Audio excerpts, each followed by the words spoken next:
السلام علیکم فرینڈز، کیسے ہیں سب؟ آج میں آپ کے لیے لے کر آئی ہوں کہانی جس کا نام ہے درخت کی کہانی۔ قدیم زمانے میں سیب کا ایک بڑا درخت تھا۔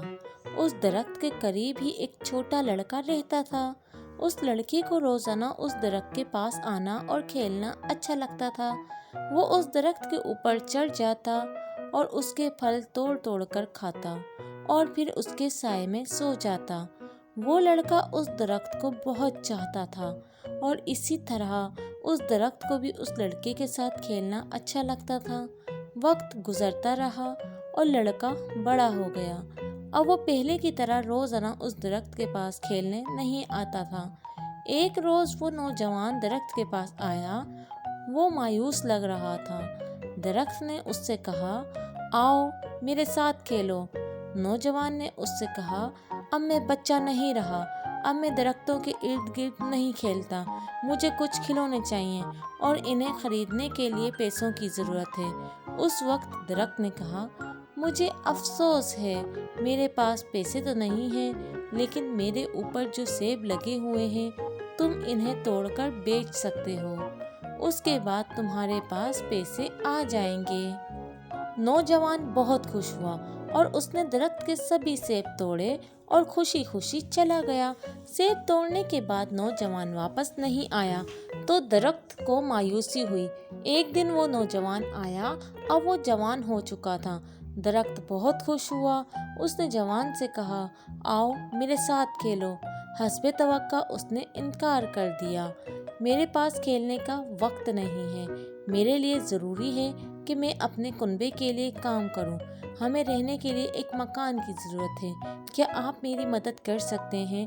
درخت نے اس سے کہا، افسوس ہے کہ میرے پاس کوئی گھر نہیں ہے، پھر بھی اپنا گھر بنانے کے لیے تم میری ٹہنیاں کاٹ سکتے ہو۔ اس آدمی نے درخت کی ساری ٹہنیاں کاٹ لی اور خوشی خوشی چلا گیا۔ اسے خوش دیکھ کر درخت خوش تھا۔ لیکن اس وقت کے بعد آدمی اس کے پاس واپس نہیں لوٹا تو درخت کو پھر سے تنہائی اور مایوسی کا احساس ہونے لگا۔ ایک دن پھر جب دھوپ نکلی ہوئی تھی اور گرمی کافی زیادہ تھی، وہ شخص آیا۔ اسے دیکھ کر درخت خوش ہو گیا اور حسب عادت اس سے کہا کہ آؤ میرے ساتھ کھیلو۔